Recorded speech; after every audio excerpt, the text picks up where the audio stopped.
When you came here, Bobby, what did you think of the United States of America, and has it changed your viewpoint since you've gotten here? Yeah, it has. I've only been here 5 years, and I came over on a fiancé visa because I met my wife in Australia. And this time that I've been here, I have just seen what's the point in making an effort anymore? Why try when it can just be given to you anyway? Where is the reward for the effort that you put in? You still have that in? Do you have that in Australia? We have a different border system because Australia is surrounded by water. No, I know that, but I mean, I know, and you put sharks in the water. Why do you hate people so much? Yeah, well, they're not a respecter of persons. They'll just eat you. Let me go into the back row, or the second row here. Yes. I think we need to enforce the law for the same reason we lock our doors at night. People who come into this country and do not do it legally have no vested interest in the country.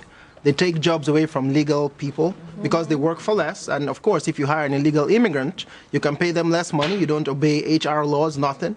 Those people also go under the radar when it comes to taking advantage of social services. And in all honesty, at the end of the day, someone who has no vested interest is a nuisance. And when someone is a nuisance, they don't benefit society as a whole. Let me go to George in the middle of the second row, then we have to take a break. I think it's really simple. Illegal, as you mentioned right in the beginning, versus legal. I think everybody here, including myself, are for immigration, but legal immigration. If you're going to break that law, are you going to break every other law? We're a country of laws. That's why we are such a great country. Okay, so let me.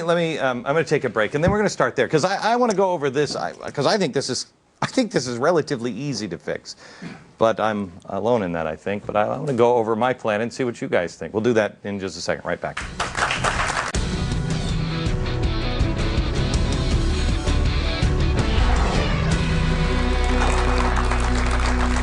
Welcome back to the program, Time to be Heard. This is an audience full of legal immigrants. And I don't think anybody has a problem in America, although you're always told we do, that if you're different, well, then we don't want you here. That it couldn't be further from the truth.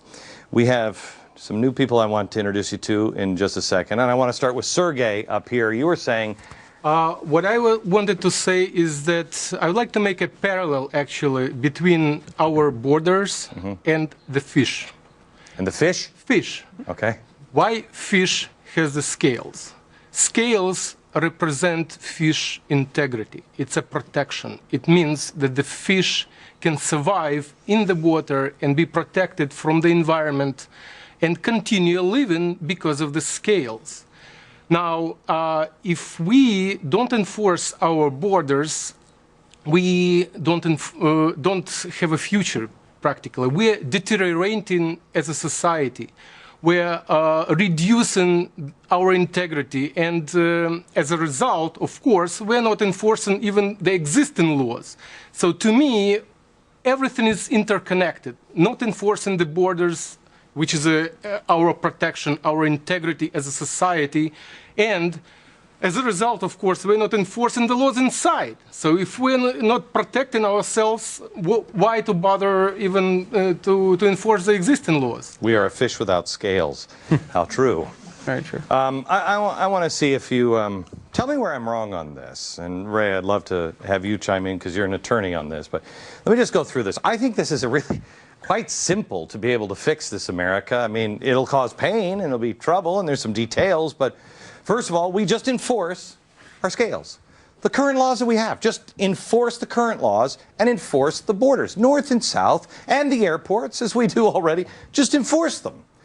Also, anchor babies. Does anybody know where anchor babies came from? Yes.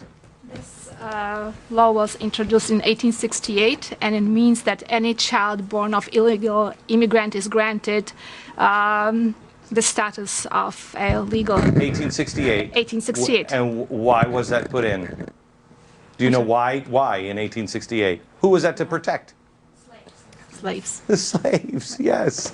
Slaves. This was a slavery thing because people were afraid that now we're going to say, well, you're not a legal resident. You're here illegally. Who are you? And they would tell the slaves that they had no place to go. No.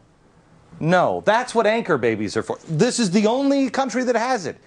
Slavery's a long time ago. It's time to cut that so people don't come over the border, have a baby here, and then you got a foot in the door. It's just, we're the only country that does it. Stop. It was for a good reason. No longer. So enforce our current laws. Make the door wider. We are a country of immigrants. Ellis Island, come in the right way. We should have our churches and our community organizations teaching people English. Could any of you survive if you didn't learn English? Nope. So why are we not doing that? Teach English. Ellis Island. We should have Ellis Islands, north, south, east, west. Ellis Islands, have them come in the front door. Ray, take that book, throw that book out. Let's have some comment. You know, we built the entire interstate highway system, America. The entire thing. It took 24 pages. Show me all the legal rigmarole you've got to go through. This is ridiculous. It took us 24 pages to build the entire interstate highway system. This is nonsense. Get rid of it. Make it easier for people to come in the front door. Then choke off the bait. Go after these companies. Illegal immigration is modern-day slavery. People are making money. They don't have to pay for insurance. They don't have to worry about OSHA. Go ahead. Call the police. It's slavery. It's wrong. It's immoral. Choke it off. Any company that knowingly is hiring illegals, choke them. Choke them. Then those that are here, document, find, and you put them in the back of the line. They don't get immigrate. They don't become American citizens. In the back of the line are the people who are trying to do it right. If you're a criminal, get the hell out of our country. We got enough criminals in Washington. We don't need any more. Now, the last one is encourage people to melt. Melt. I remember growing up, and my mother and father and grandfather always taught me we were a melting pot. People came from all over the country, and we melted into something unique, American. Now everybody wants to have their own damn space and their own everything. You're an American. That should mean something. Now, is there any part of this that you think is unreasonable?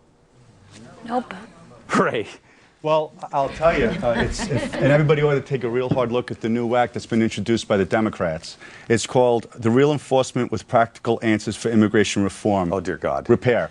Now, you say, dear God, Glenn, but the proposals in this new legislation, and it's amazing because by who wrote it. It comes from Reed, Durbin, Schumer, Leahy, Feinstein, and Menendez, who have always been, pro-immigration, and they've been, there's been the outcry against the Arizona law. But the thrust of this new bill is enforcement. All your 6 outlines that you have there are incorporated in this new act. What's the catch? Number 4, those that are here, document, fine, and get them to the back of the line. Now that could be interpreted as an amnesty, but it's not. It creates a new category of immigrant. It would be a lawful prospective immigrant. Those people have to register. If they have criminal backgrounds, they're deported. Right. It answers your concerns, Glenn, and I'm actually surprised by it. Well, okay, but here's the thing on that. You remember Ronald Reagan? In 1986, of course. Made the same deal.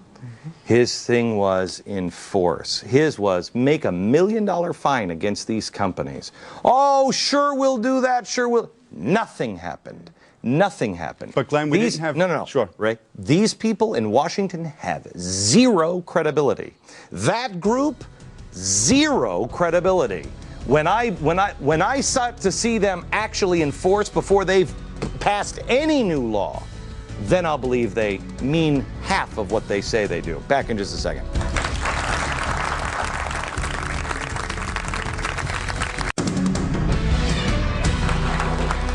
New panelists to tell their stories of how they came to America. Anna immigrated here from Brazil. Bindu is an immigrant from India, and Juan is from Colombia. Anna, let me start with you. How did you get here and why? I got here because of my father. I came kicking and screaming. I was 14, almost 15. I, did not see I didn't have the vision that he did at the time. And I had an opportunity to come on a student visa to live with my uncle who was teaching Portuguese at West Point at the time. And I didn't want to leave my country, but my dad knew that this was the land of opportunity and that I could make something of myself here. And that's exactly what happened. And I came with no expectations. I came with no demands. I just came to be part of the system, to integrate myself. And I worked hard, took no entitlements, and have had a great experience. I have lived the American dream. And you're American now. Yes, thank God. Bindu. So I was 13 when my parents told us that we were going to move to America, and we were just excited that it was our first time on a plane. So, but we had a pretty good life in India. But my parents believed that, and against the age-old story about America, it's the land of opportunity. So, sacrificed what they've known for years, and decided to uproot the entire family and move here.